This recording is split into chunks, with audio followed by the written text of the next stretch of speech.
And over the weekend, Governor Greg Abbott has requested to add Burnett, Llano, and Mason counties to the president's major disaster declaration. And once approved, it would free up federal resources for public and individual use. Williamson and Travis counties are already listed on the disaster declaration. Texas country music legend George Strait is planning a benefit concert to help those impacted by the Texas floods. He posted on social media that he wants to get money in the hands of people who need it most and honor the first responders who helped save lives. He will perform July 27th at the Estancia at Thunder Valley in Boerne. And KVUE and our sister stations across the state have launched the Tegna Texas Flood Relief Fund to raise money for flood recovery. Scan this QR code to make a donation. You can also just text the word donate to the number on your screen, and we're going to send you a text message with a link to donate. And it is 6:56, and we still have some pretty big driving concerns across the region today. I know Casey's been updating us on the flash flood warning for Burnett and Llano counties, and we still have 80 flood-related closures across the region. If you are going out to volunteer today, please have a way to get those alerts, because the issue was yesterday, Casey, is there's a lot of folks kind of all tight, tucked into these neighborhoods, and then these heavy rains come in, and it can turn into a dangerous situation very fast. Yeah, I mean, especially considering how soaked our soils are, runoff will develop quickly, and that'll be leading into our low-lying streams, creeks, and rivers. That's where we're currently tracking that potential issue out across Llano County. Flash flood warning there into Burnett County as well through 9:30. Heavy rain lifting now into the Llano area along the Llano River, where they currently have a river flood warning in effect. The Llano River at Llano at moderate flood stage, with heavy rain now pushing out towards Lake Buchanan and out towards Lake Victor. Lake Buchanan, by the way, expected to begin flood operations later today, as it will be reaching full capacity. 7-day forecast after today, we'll start to see things wind down a little bit more for tomorrow. 20% chance still for some isolated showers and storms for your Tuesday. And then Wednesday, Thursday, Friday finally should be heading into a much drier weather pattern. Warm high pressure building in, exactly what we need. That'll be drying things out and heating things up. And I think we get a nice stretch of some drier conditions that'll continue through the weekend. And again, you mentioned that flash flood warning is in effect for Llano and Burnett counties until 9:30, so another 2.5 hours, right? Yes, correct. Keep it here for the very latest, and join us on Daybreak Plus right after this.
Thank you for joining us for Daybreak Plus here on KVUE Plus, streaming free on your TV. I'm Yvonne Nava.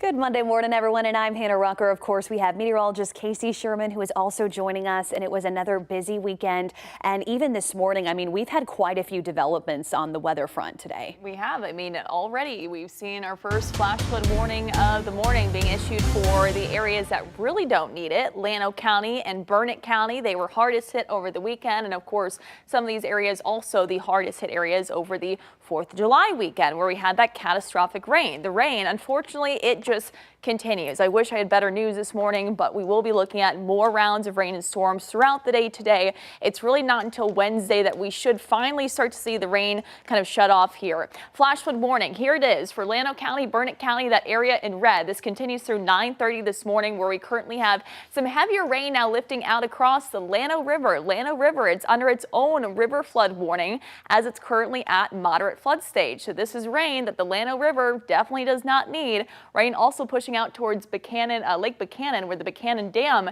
expected to have flood operations begin today for the first time since May 2019. That lake, it's almost full. It is expected to reach that full capacity later on today, where they should be starting those flood operations. We have showers and storms extending out towards Burnett County as well into Burnett, along with the Lake Victor area. Some heavier pockets of rain, along with some lightning with that band that's lifting northward slowly at around 10 miles per hour. Mason County, light to moderate rain in and around the Mason downtown area, and farther south along the Llano River in Mason, which is also under a river flood warning at the moment.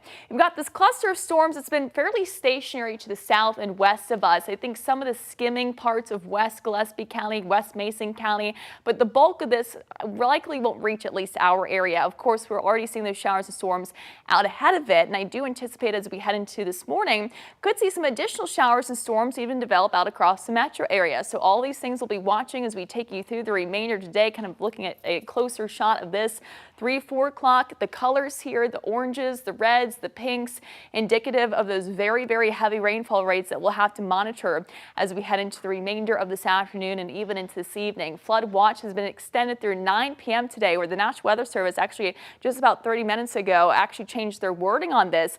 Previously, they're expecting widespread totals of 1 to 2 inches with isolated totals of 3 to 5 inches. Now noting widespread totals that could range between about 2 to even 4 inches with localized amounts of 5 to 7 to possibly even up to 9 inches of rain. So it just goes to show you they're kind of grasping onto the fact that we could see certainly some heavier pockets today. Again, we will continue to monitor for our ongoing flash flood risk across the area, as it will not take much with how soaked our soils are to lead to fast runoff that'll be leading into those low-lying creeks, rivers, and streams. Drying trend kicks off tomorrow. We will still have some showers and storms for your Tuesday, but as high pressure starts to build in towards the end of the week, we should finally start to shut off our rain chances. I'll have that updated 7-day forecast coming up in a bit. Thank you so much, Casey. Just a reminder, we really don't want to drop our guard here. I think that's what the issue was, is that, you know, over the July 4th weekend, we were just so overwhelmed. And that's the sad truth, is that we're kind of not out of the woods yet with these warnings and watches across the region. And of course, that is very much impacting travel conditions. I mean, the Llano River, y'all, we really saw some issues yesterday, and now we're dealing with it yet again, and kind of a new batch of closures with that. Let's take a look closer to the Austin Metro right now. Still no major crashes, thank goodness, on any of our major highways. We've got enough going on right now. Seeing our slowdowns, though, coming in from Buda, you know, business as usual in the northbound lanes, 34 miles per hour. Seeing slowdowns in Round Rock and Manor as well. And once again, if you're just waking up and joining us, though, we do still have 80 closures. And on top of the warning that's already at play for Llano and Burnett counties, today we've got that flood watch for Williamson, Travis, and Hill Country counties. So, you know, a lot of folks are ramping up these volunteer efforts. And yeah, the timing just isn't great, as we saw yesterday. So right now out in Llano, here's some of the new issues. We've got County Road 106, RM 2323. That's one of the roads that TxDOT showed us yesterday has a gaping hole in the middle of it, which really doesn't make travel very easy. County Road 109, seeing that and seeing some issues all south of 29 here. This is on RM 2768. Out near Limpasas, we saw issues there yesterday, San Saba and Bell counties. So once again, still seeing some wide travel issues, and even out near Hunt in the Guadalupe River, they had to evacuate that area yesterday as well. Well, in Kerr County, volunteer operations temporarily stopped on Sunday because of more rain in the area. Recovery efforts picked back up around 3 p.m. yesterday, and at least 161 people are still unaccounted for after the July 4th floods. And we are learning more about the flooding risk around Camp Mystic in Kerr County. Records show FEMA removed dozens of buildings from the 100-year flood map as the camp expanded. Now, the Associated Press reports FEMA included the camp in a special flood hazard area in its national flood insurance map in 2011, and that means it is likely to be impacted during a 100-year flood.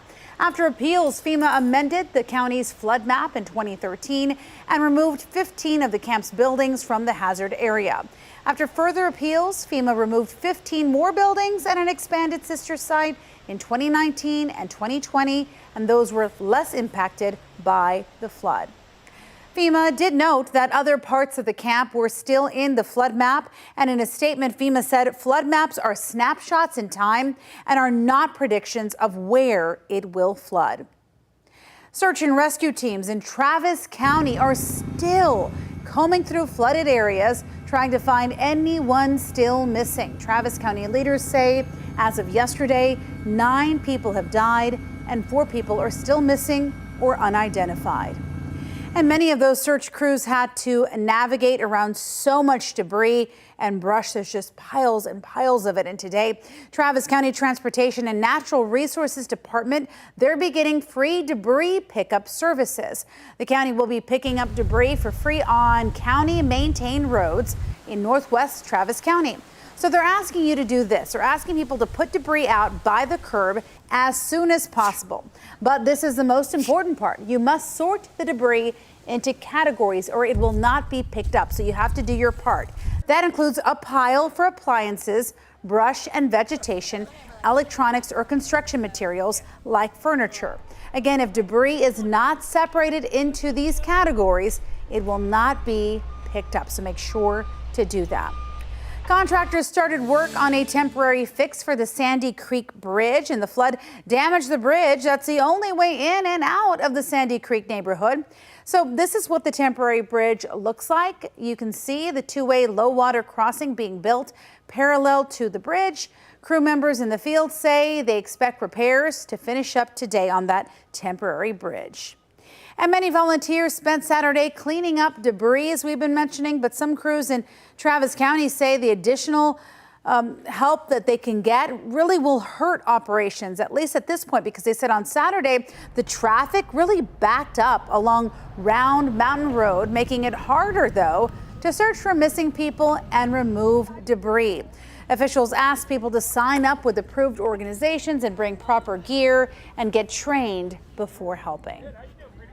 You have heavy equipment trying to get through these narrow passes. Exactly. And so when you have just random people, because they saw an Instagram post, come out and flood an area, and there's a backhoe running with no visibility, it creates a hazard for sure. And you can find information on how to get signed up properly with organizations to volunteer in the Sandy Creek area. Go to our website, KVUE.com. Well, just north of our area, Texas Task Force 1 focused on rescue operations in San Saba County. And San Saba County judge issued a mandatory evacuation order for parts of the area because the San Saba River was rising. So far, dozens of people were also rescued in Lampasas.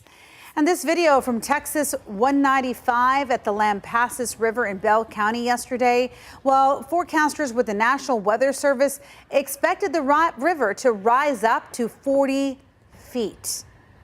And with so much loss and so much devastation this summer, a heartwarming reunion is bringing hope to one Texas woman. Awesome Pets Alive, alongside their volunteers, are reuniting pets with their families who were affected by severe weather, including Cindy from Ingram, Texas. And she says on July 4th, a wall of water and a tree branch crashed through her home, destroying it. And in the chaos, her 2 cats, Rambo and Mo, took off running. So last Thursday, Awesome Pets Alive helped Cindy find Rambo. And just yesterday, she was reunited with Mo as well. I knew once they trapped Rambo that she would follow. We are so happy that you're reunited. I'm so grateful to this organization. You guys are doing an awesome job. Still grieving the loss of her home, Cindy says she is grateful to have her furry family back, safe and sound. Musicians and the Austin community came together with live music to raise money for flood relief. KVUE's Isabella Basco has more on the support the community is showing for flood victims. After seeing the devastating floods hit central Texas, Madison Baker felt all kinds of emotions. Super helpless, overwhelmed, trying to find a way to just do anything to help. And I was like, let's do a benefit show. Baker is a part of the alt-country trio Next of Kin.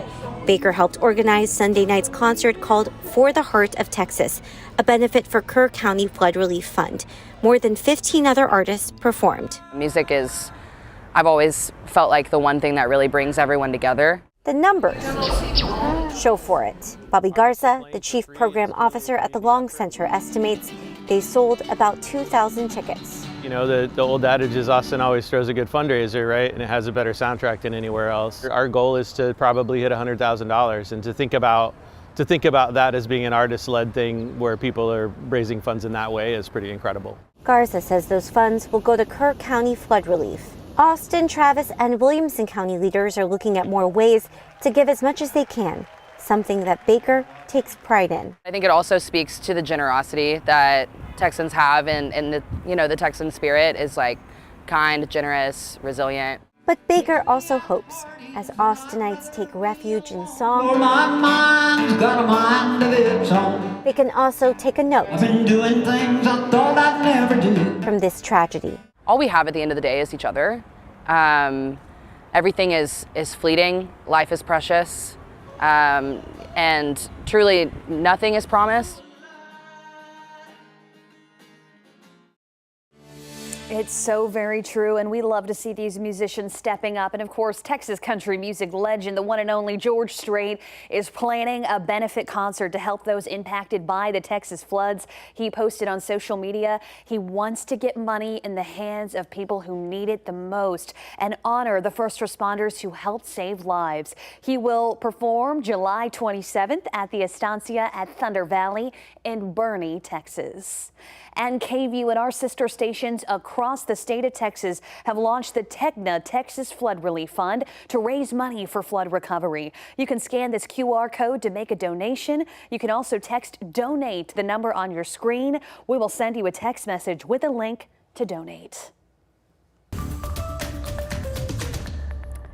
And in your crime alert this morning, we are waiting to learn more about a deadly shooting in Round Rock. Police say 2 people were killed and 2 others were injured at the Bellwood Apartments on A.W. Grimes Boulevard near Gaddis School Road. It happened around 1 in the afternoon on Saturday. Police have not said any details yet about who was involved or how old they were. They say they are waiting to release more information after all families were notified.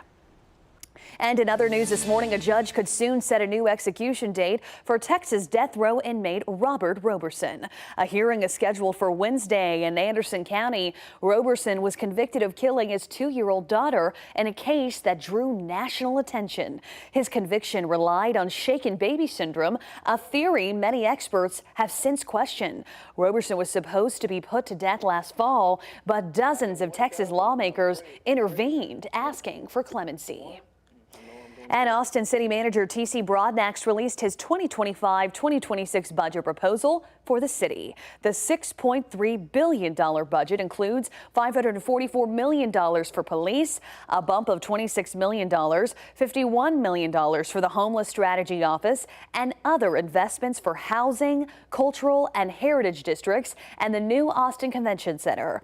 According to the city, the typical Austin homeowner would see an increase of roughly $154 per year in the city's portion of their annual property tax bill. Broadnax said the budget makes reductions in a way that won't impact important services. And it comes as the city has a $33 million budget shortfall in its general fund, which helps pay for city services like housing, police, fire, EMS, and public health. The shortfall is driven by the state's 3.5% cap on property tax rates, lower than projected sales tax revenue and federal funding cuts. And this morning, a closer look at President Trump's latest tariff threat. He is proposing a 30% tariff on imports from Mexico and the European Union after trade talks stalled. As ABC's Nicole D'Antonio reports, you could pay more for items at the grocery store. Today, European trade ministers are expected to meet after President Trump announced 30% tariffs on both the EU and Mexico. Mexico blasting the move as unfair. The European Union now warning of countermeasures if those tariffs kick in on August 1st. This morning, many small businesses left in limbo. We're stressed out. We don't know. Are we going to have to take loans out to make sure that we have the dollars that we need to fill our stores? If we can't fill our stores, we can't make sales, which means we can't stay open. Just last week, President Trump targeted Canada again, threatening to impose a fresh round of 35% tariffs on Canadian goods, also starting August 1st. And starting today, a looming tariff on Mexican tomatoes means tomato prices could jump 10% after next week. President Trump has vowed to make 90 deals in 90 days, but instead he's sending official letters to countries threatening additional tariffs. ABC's John Carl pressed top White House economic advisor Kevin Hassett on whether these tariffs are legitimate or a negotiating tactic. Well, these tariffs are real if the president doesn't get a deal that he thinks is good enough. But, conversations are ongoing, and we'll see where the dust settles. However, for business owners who rely on goods from China or European vendors, they warn the cost could climb. Foreign countries do not pay for the cost of tariffs. I pay for it. You pay for it. My customers are going to pay for it. This isn't the first time President Trump and the European Union tangled over tariffs. The president hit the EU with 25% tariffs in 2019, impacting French wine, Italian cheeses, and single malt Scotch whiskey. These new tariffs may raise prices on everything from clothing and machinery to alcohol and pharmaceutical products. And many business owners say they have no choice but to pass it on to consumers. Nicole D'Antonio, ABC News, Washington. And the city of San Marcos plans to share its strategy for preserving buildings over the next 5 to 10 years. City officials say the plan will connect the past to the future and give people more ways to discover local history. Family-owned businesses that are landmarks or located in the historic district won't be affected by the plan. The city will hold a meeting on Wednesday to discuss the details, and people can submit comments until July 27th. And students head back to school in about a month, which is just hard to believe, isn't it? The Salvation Army Austin, though, wants to make sure every kid has what they need before they're back in the classroom. Saturday, they actually collected school supplies at a Stuff the Bus event in South Austin. This is the 6th year the Salvation Army has held the event. These supplies go to families with children who are experiencing homelessness. Organizers say this event means a lot to them to help the kids. It's impacting because, again, it supplements where they can't provide, and we don't want a child to be without something because they can't afford it. And so when the community steps forward, as they do here in a great way, we know that these children that come see us, they're going to school fully equipped. Salvation Army will have another Stuff the Bus event next Saturday in Georgetown. If you weren't able to donate, you can drop off the supplies at the Salvation Army or Manor Road. At the end of July, they'll hand out the supplies out to the families. Thank you again for joining us here on KVUE Plus. We've got a quick weather and traffic update coming for our local TV audience. And then, of course, we will be right back with you here on KVUE Plus and all of your local news.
Good Monday morning, Central Texas. Your time now is 7:23, and we still have some developments going on across the region. Right now, there's a flash flood warning for Burnett and Llano counties, even after we had some of the heavy rain move through this area over the weekend. So please be very careful. A reminder, all it takes is 6 inches to move a vehicle off the ground. So heads up for you there, on top of really a new batch of closures along the Llano River that we had just yesterday.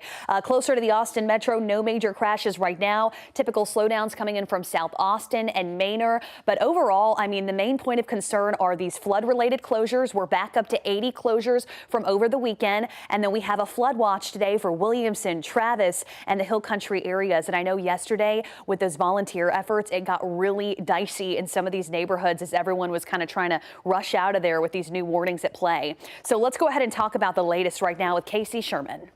Yeah, we do have that flash flood warning in effect, Llano County, Burnett County. Thankfully, the rain is beginning the process of starting to lift out of that flood warned area and also dissipate a little bit. It was very, very heavy just about 20-30 minutes ago. Now seeing still some showers ongoing there, flash flood warning over also where they currently have a river warning for the Llano River at Llano. We have some light showers out through the Mason area, additional activity to the south and west of us, and we will continue to watch for more rounds of spotty showers and storms throughout the day today. I don't think the coverage is going to be quite as high as yesterday, but because our soils are so soaked from this past weekend's rain, and of course, unfortunately, the catastrophic rain that we had over the 4th of July holiday weekend, it won't take much to see some additional flooding. Flood watch has been extended through 9 p.m. today. Could see amounts of 2 to possibly up to 5 inches of rain, with some local spots that could be picking up between 7 to 9 inches of rain on top of what we've already seen. Spotty showers and storms becoming more isolated tomorrow, and then we're drying things up for Wednesday, Thursday, and Friday.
Welcome back to Daybreak Plus, streaming free on your TV. I'm Yvonne Napa. And I'm Hannah Rucker. Good Monday morning to you. It is 7:30, and it has just been kind of the news doesn't stop, does it? It just doesn't, and we can't catch a break weather-wise with this rain. We can't. It's just, oh my goodness, we have all these recovery efforts still ramping up today, and I know things have been changing. Casey, what do you have for us now? We still have our flash flood warning for Llano and Burnett County. The good news is we have begun to see this line of rain and storms lighten up a little bit more. It's also now beginning the process of lifting out of the warned area. This is where we're tracking, though, the heaviest the rain and thunderstorms. Notice the Austin area currently quiet, coastal plains currently quiet. It's our hill country areas that are the most vulnerable. They've been receiving the most rain, certainly over this past weekend, and of course from what we had over the holiday weekend. So this is not where we want to see the rain and storms, but we are certainly tracking this line that, again, thankfully it has begun to weaken. That flash flood warning extending from Llano County through Burnett County through 9:30 this morning. We had some very, very heavy rainfall rates along the Llano River that is already at moderate flood stage. We have not just this flash flood warning, but a river flood warning in effect for the Llano River at Llano, where that will remain above flood stage at least through the rest of today and into a portion of tonight. Closer look in, we still have some showers out near the Burnett area and to the north of that, Lake Victor. Also Lake Buchanan still seeing some rain push on over, where, by the way, Lake Buchanan is just about a foot from being full. So they are anticipating to start those flood operations out towards Buchanan Dam later on, and that would be the first time since May of 2019. It is not a very normal occurrence, at least lately, to have the Buchanan Dam all the way full. Mason County, couple light showers out towards that area along with far western Gillespie County. We've been tracking this cluster of storms to the south and west of us. It's been fairly stationary. It hasn't moved a whole lot, not anticipating a whole lot of that reaching its way towards our area as we head throughout the morning, but additional showers and storms will likely pop up. We've got a lot of storm energy to work with. We've got a lot of moisture to work with. So today, keep the umbrella handy and definitely have a way of still getting those alerts, as I still anticipate what could be more flash flood warnings being issued across the region. Flood watch has been extended through 9 p.m. today. After today, we finally start to see that flood risk come down for Tuesday and Wednesday. I'll break down why coming up. Thank you so very much, Casey. And of course, we are going to be keeping a close eye surrounding the Buchanan Dam and of course along the Llano River and the surrounding that area. If you are heading out the door this morning, once again, please just be very careful. These things have been happening so fast, and I know it is just so nerve-wracking right now trying to get around really across the region. Let's take a closer look though at our kind of our normal commute right now. Seeing some stop and go coming in from Round Rock right there at Palmer, where we always slow down, and then Buda seeing some issues through Bluff Springs, also pretty typical there. And then of course in Manor, seeing some slowdowns in the westbound lanes on 290. If you are just waking up, we have 80 closures, but let's talk more about some of the specific closures going on along the Llano River. If you are just waking up, some of these county roads south of 29, we've had some issues there. And really, it's been interesting to see the number kind of fluctuate each round of rain that we get. County Road 106, we are still seeing some issues there from 105 to RM 2323. And once again, in case you missed it, TxDOT just put really just the craziest photo up of really some gaping holes that are on FM 2323 right now. So this whole stretch of area is really feeling those impacts. And then over here is where we're going to really be honing in later today, potentially once that, once Buchanan Dam gets filled up, which is just crazy to say. And it really shows you how much rainfall we've had. Up here is where some of those swift water rescues had to happen over the weekend. So definitely feeling that. And then back here closer to the Austin Metro, you can see we've got some stop and go here and there, seeing that from Round Rock. And then we do have a new crash I wanted to get on the map for you in the Rollingwood neighborhood here. And this is right off of Rollingwood Drive at Wallace Drive. All right. Well, when you go to a concert or musical, you never expect someone in the crowd to just steal the show, right? But that is exactly what happened over the weekend. The crowd came for a musical, but got a moment they will never forget. Ladies and gentlemen, Neil Diamond!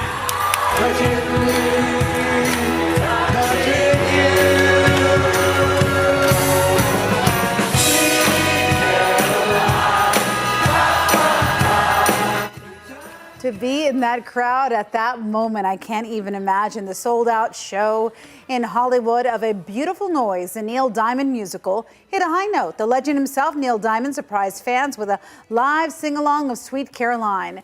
He didn't just bring the house down, he brought the house into the song. Oh, I bet that was special for him too, because I know he's been battling that and the nostalgia. Battling Parkinson's. So yeah, the nostalgia of it all. And then just the fact that, I mean, he sings and everybody just follows, you know, through with the song. It's nice. He was smiling ear to ear. Love it. And when you think of curling, Texas probably isn't the first place that comes to mind. Good, hard transition here. Yeah, I've tried that. I tried it in Connecticut. It's a difficult sport. You know, it's very precise. You know, the sport is gaining momentum in the Lone Star State thanks to a dedicated group here in Austin. And Parker Coleman has the story.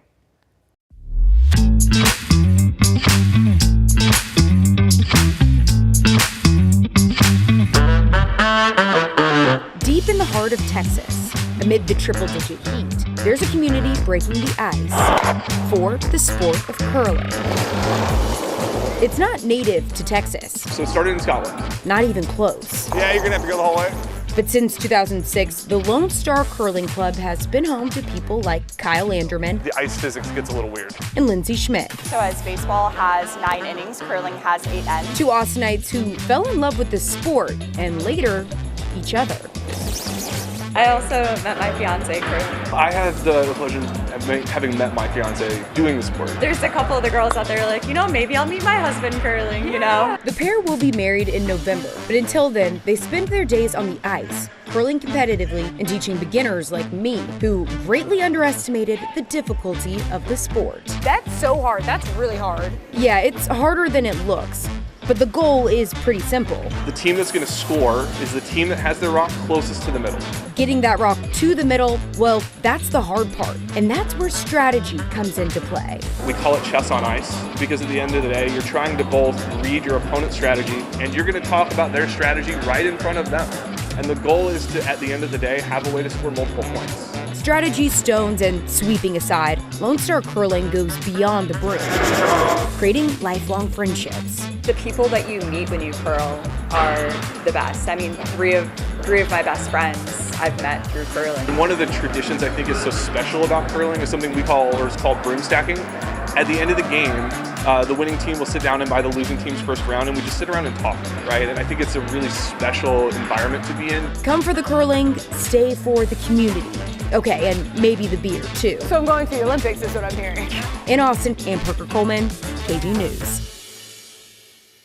Whoa, the upper core, though. Yeah, because one person kind of has to like do the whole, I don't even know what you call it, but then there's a sweeper. And the sweeping part is the precise part. I think it's hard. Wait, I'm having a memory. I really feel like you did that with Connor Board. Yeah, I thought it was in Connecticut, but now I'm thinking about it. I think we did it here in like North Austin. Yeah. Or north of Austin. Yeah. It was like an adventure. It was interesting. Yeah, the way my back's set up, I don't think I can bend that low. All right, how would you like to own a piece of Mars? Okay, a 54-pound Martian meteorite, the largest piece of Mars ever found on Earth. The estimated price is $4 million. Ooh, it's kind of pretty. Okay, wow. Right now, though, the top bid is $1.6 million. The auction ends on Wednesday. Oh, that's interesting. Imagine finding that. Oh my gosh, I love it. And you know what it makes me think of, though, is have you been to the store Nature Rocks? Yes. Yes, they had to relocate. They were because of the highway project, but they were off the frontage road there, and they've got stuff like that. Huge. So many cool things. Yeah, she travels the world and she brings back. I mean, she doesn't have a piece of Mars, but you know. She's got some cute little rocks in there. She's got some finds, that's for sure. Well, 3 brothers from Scotland certainly would not like anyone to rock the boat right now. Uh-oh, especially not in the middle of their 9,000-mile voyage. ABC News' Danny New has the story. It's a mouthful. Oopsie. While you're watching this story, just think, somewhere in the Pacific Ocean right now, 3 brothers from Scotland are rowing a boat smaller than a school bus. I think our average has been closer to kind of 60 miles a day. I spoke with Ewan Loughlin and Jamie McLean on day 90 of their trip as they work to break the record for the fastest continuous unsupported row across our planet's largest ocean. You know what'll make me a legend? Playing one of you guys or all 3 of you guys in a movie. Along the way, they've passed the time by chatting with actor Mark Wahlberg or just appreciating Mother Nature together. Do you count things? What do you do? There's a lot of cloud spotting. Now, initially they set sail from Peru back in April, with the middle child, Jamie, playing the bagpipes naturally, which they still have aboard. Oh, look at that. But they also packed more than 2,000 freeze-dried meals, which they believe should last them all the way to Australia this August. Do you have more food or sunscreen with you? Got a lot of sunscreen. Equal volumes, yeah. But for the record, they're not just doing this to make history. The brothers also want to help these folks, both during their record-breaking journey across the Atlantic Ocean in 2020, and with this newest voyage, the McLean brothers have raised thousands of dollars for clean water projects in Madagascar. Over the years, they have visited Madagascar numerous times, even having bagpipe dance parties together. So even though with recent storms, the brothers say they've just had their roughest week of rowing yet, If anything's going to motivate you, it's that. And they have a goal of raising £1 million or $1.3 million for their clean water projects, and you can donate directly to their foundation at themcleanbrothers.com. In New York, for ABC News, I'm Danny New.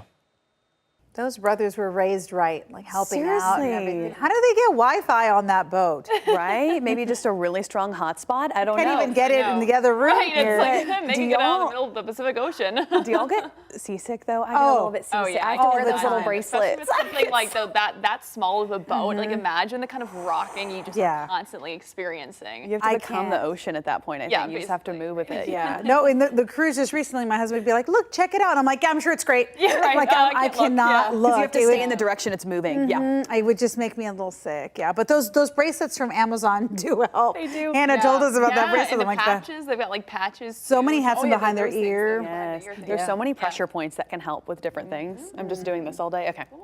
What can we do to help us to just kind of ward off this rain? My goodness, we can't catch a break. I think we're tired of seeing it. We're tired of talking about it. And unfortunately, rain and storms over our more vulnerable areas again this morning, where areas like Llano, Burnett County saw rainfall totals this weekend at between 6 to 9 inches of rain again.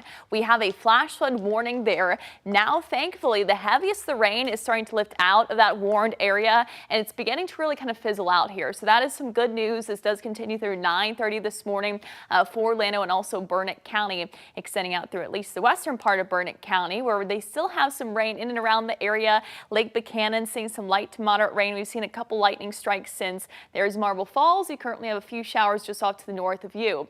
Not only do we have that flash flood warning, but we also have a river flood warning in effect for the Llano River. This is from Mason to Llano down through about the Marble Falls area. The Llano River at Llano currently at moderate flood stage. This is actually just updated to around 13 feet right now. Still puts it at moderate flood stage.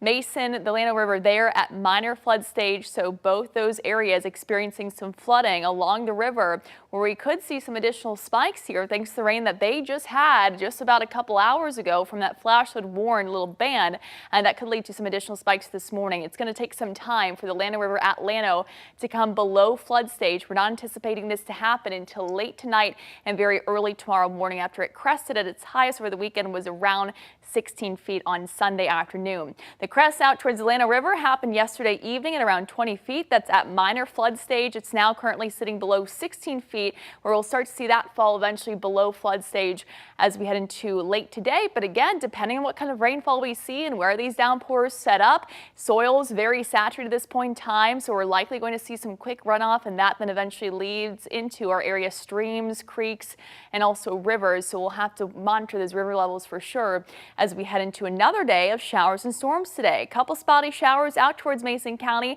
Cluster of rain and storms. It's been nearly stationary to the south and west of us. Not anticipating much of this cluster to make its way into our area, but still, because we've got these kind of disturbances around the region, we will see some additional showers and storms as we head into today. So through this morning, more rain and storms possible up towards the hill country. Spotty showers and storms to take us into late this afternoon. And this evening, this particular model continues to spin up what could actually be some heavier rounds of rain rain. Even as we get closer to 5, 6 o'clock, it will be a possibility with rainfall rates that could be between 1 to 3 inches per hour. We still have that flood watch in effect that's been extended now through 9 p.m. today. National Weather Service noting that we'll be looking at amounts of 2 to 5 inches of rain under these areas that are in this flood watch, with isolated totals that could be reaching as high as 7 to even 9 inches of rain from the thunderstorms that we're going to be tracking today. So you definitely need a way of getting those alerts.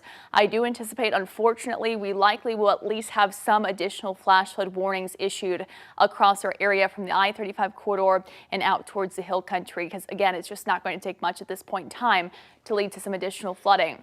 Isolated storms for your Tuesday. We still will have some storms in the area for tomorrow, but by Wednesday, Thursday, and Friday, we're going to start to see things dry out. Warm high pressure is going to be budging its way in from the east, pushing westward, and that's going to help push some of the moisture out, the storm energy out that has kept us in this very active weather pattern. Finally, should be shaping up to see a nice dry stretch of weather for the second half of the week and even into the weekend. Highs today, 80s, low 90s. Tomorrow, we keep it at 20% chance for some isolated showers and storms. After Tuesday, we finally dry things out. Wednesday should be a dry day. Thursday should be a dry day. Friday, a dry day. And the weekend, also right now looking dry. Temperatures will also be warming up. A whole lot of sunshine to help dry things out. And with those temperatures as warm as they will eventually be in the upper 90s, we should have a pretty nice drying process across the area. Good to hear, because it has been so tricky for these volunteer efforts, to try to coordinate around these downpours that keep sneaking into the area. So please be very careful. Once again, if you are traveling this morning through Llano and Burnett, still seeing some issues there as these flash flood warnings are popping up across the region. And I also just heard a note that it sounds like they were able to get that Sandy Creek Bridge opened up this morning, which is great to hear, because they have just been kind of isolated out right on the cusp of Leander. Right now, current conditions still seeing stop and go in the southbound lanes in Round Rock. Manor seeing some slowdowns there. Looks like we've got a little bit of that slowdown approaching the South Austin terminal today. And then in Butte, also seeing 28 miles per hour for that northbound travel. And then, of course, we're going to continue to monitor the weather today, as should you if you were heading out for any volunteer efforts. Of course, we've got another flood watch for Williamson, Travis, and the Hill Country area today if you were heading out there. And then let's go ahead and take a look a little bit further at some of our current conditions. So, of course, along the Llano River, as I've been talking about all morning here, some of these county roads that are still impacted. Let's take a look closer to the Austin area. So we had an issue in Rollingwood that is cleared up. And now we've got a new hiccup in South Austin causing some slowdowns here. And this is right on Congress Ave at Ben White Boulevard there in the westbound lanes. And you can kind of see, yep, right there, really kind of on both sides of Congress, seeing some slowdowns there. We've got some typical slowdowns as well heading over Lady Bird Lake today if you were heading into downtown Austin.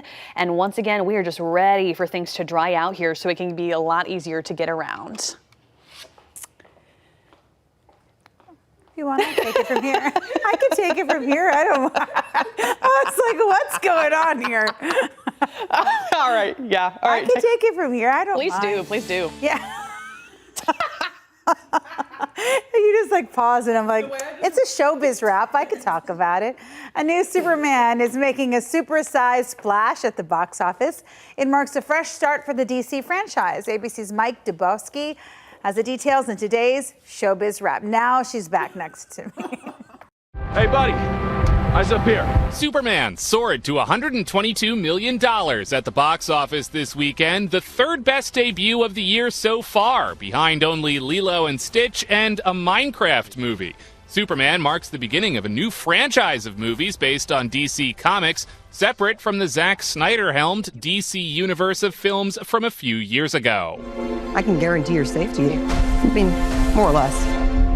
More or less? Jurassic World Rebirth, meanwhile, was relegated to the number 2 slot, adding $40 million. That's a 57% drop from its opening last weekend. The only question here is, why does Sonny Hayes come back to F1? And F1, starring Brad Pitt, took home the bronze, bringing in $13 million in its third weekend. Enough with the jibber-jabber. Sing something! Sue, you can't talk to kids that way. And happy birthday to Jane Lynch. She's best known for playing Sue Sylvester on the Fox musical comedy Glee. The 5-time Emmy winner is 65 today. And that's what's happening in Hollywood. I'm Mike Dubowski, ABC News. So many movies we have to watch. I was thinking about that. Jurassic Park, Superman. But there's also a Smurfs one that I think my kid wants to watch. But I haven't even seen the Lilo and Stitch one. It's like I feel like I'm so See? behind. There's so many. Have you seen the new Lilo and Stitch? I haven't seen it. Okay, you guys do have to see it. The little Lilo is perfect. She's so cute. Yeah, I want to see Jurassic though. That's going to be good. And then Superman Jay, our producer, he's like, you reminded me of my dog. I guess there was a big dog in the storyline. I don't know. Anyway, I love that. Yeah. You just never know these days. Yeah. Well, we want to talk about this. Think twice about hitting the snooze button. A new study suggests it is now the best way, or rather not the best way to wake up. Melissa Adon explains in today's Medical Minute. Y'all hit snooze? We can't afford to. Well, I factor in. I put my alarm strategically a little bit earlier, so I'm like, okay, we're waking up now. Yeah. Let's see what she has to say. I don't know. If you tend to hit the snooze button to grab a few extra Z's, just know that a few extra minutes of sleep may not be doing you any favors. Researchers at Mass General Brigham found that over half of people hit snooze before fully waking up, cutting short critical stages of sleep. On average, alarm dodgers hit the button 2 to 3 times, missing out on 11 additional minutes of restful sleep. Deep sleepers do it even more. They hit snooze 80% of mornings and spend 20 minutes between alarms. The final stretch of sleep before waking is rich in rapid eye movement, or REM sleep, the stage when you dream, consolidate memories, and process emotions. REM sleep may be linked to other health benefits as well, like a strong immune system and protection against dementia. But continually slapping the alarm means missing out on that deep restorative rest your brain needs. With this Medical Minute, I'm Melissa Adon. So interesting how different people have different sleep schedules, but like with ours, like I have to put like the the noise machine, and just everybody don't. Like you can be loud, but like not that loud that the noise machine wouldn't drown it out. Yeah, I will follow any sound. I always tell my boyfriend, I'm like, if we were ever under attack or anything, I would know. I can hear. So my sense of hearing is very strong, and so. It's bad though. Trying to get to sleep. Yeah, because I follow all the sounds. Yeah, no, I definitely noise machine fans, multiple fans going, and then. I feel like with this shift, you have to set like not just like your phone alarm, but have like a backup alarm just in case your phone alarm doesn't go off, because that's happened to me before. And it's like you're not going to naturally wake up at 2 o'clock in the morning. That's the problem. Like, your body is not going to naturally do that. I never understand people who sleep through all the alarms and then like, oh, there's a whole song playing and they're just like sleeping through it. I'm like, what are you doing? Like, how do you do that? It's like a 3-part song. Like, let's go. I envy those people. Those people just doze off on the couch. Sleepers. Right, I know. I wish I was a deep sleeper. Or on the plane. Do you guys sleep well on the plane? No. No.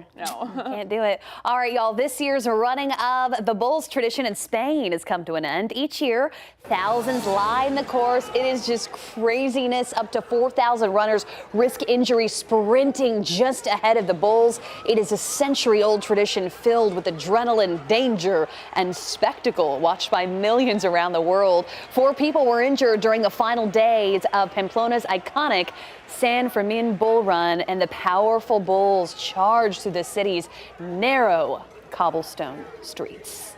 I actually looked into it. I was like, do you think we can make it? Because I was there in Spain. I wanted to kind of see. Isn't there also another one? I don't know why it makes me a little nervous, a little scared, but isn't there one that they throw tomatoes? Am I making this up? Wait. No, that sounds right. There's a town where, and it's more my speed. Like, let's throw the tomatoes. That's a little safer. No. Like at people. At people. Yeah. No, I would rather do that like the Bulls have enough going than on. the bull event. Because my luck, like the bull would jump over the barrier, and then I have to protect my kids, and but I don't know. But it's still very cool. It's cool. Yeah. I mean, it's such an old tradition, so it's pretty neat to see. But you should try throwing a tomato at a bull. And see? Yeah, right. Well, y'all remember that football game with Bevo and the Georgia little bulldog? I'm like, that could have been we could have had a whole sense of Spain in a football game. Y'all remember that? I remember. He was ready to go. Yeah, it was interesting, and that little bulldog was like, what's going on? I know. I'm amazed. Bevo, though, he stays relatively calm with all the chaos of the stadium, but you never know. Well, before we go, here are 3 things to know this morning. Over the weekend, Governor Greg Abbott has requested to add Burnett, Llano, and Mason counties to the president's major disaster declaration. And once approved, it would free up federal resources for public and individual use. Williamson and Travis counties are already listed on the disaster declaration. And country music legend George Strait is planning a benefit concert to help those impacted by the Texas floods. That event is set for July 27th. In a social media post, Strait said the goal of the concert is to raise, quote, meaningful, immediate support that can be put directly into the hands of flood victims without delay. He added that the show will also honor the first responders that have worked tirelessly to save lives. And KVUE and our sister stations across the state have launched the Tegna Texas Flood Relief Fund to raise money for flood recovery. Scan this QR code to make a donation, and you can also text DONATE to the number on your screen. We're going to send you a text message with a link to donate. And a final check at your 7-day forecast. More rain, more storms today. Thankfully, the flash flood warning that we currently have in Llano and Burnett County, the rain there is starting to now dissipate. So good news there, but more storms on the way today could be prompting additional flash flood warnings. So make sure you have a way of receiving those warnings, especially if you do live near a creek or stream or river today. Runoff will be happening pretty quickly, and that will lead to some fast potential rises in those low-lying streams, creeks, and rivers. Tomorrow, still some isolated showers and storms, but our rain chances begin to come down. And then Wednesday, Thursday, Friday for the remainder of the week, finally a nice, dry, quiet stretch of weather. Well deserved at that. A quiet stretch. We haven't heard those two words next to each other when it comes to the weather for some time. It's been very, very active. Well, thank you so much again for watching Daybreak Plus. Join us tomorrow for KVUE Daybreak from 4:30 to 7 a.m. And then, of course, Daybreak continues on Daybreak Plus every weekday from 7 to 8 a.m. Thank you so much for joining us. And, of course, we're going to kind of get through this tough time together. Have a great Monday. Make the best of it. And we'll see you here a little bit later.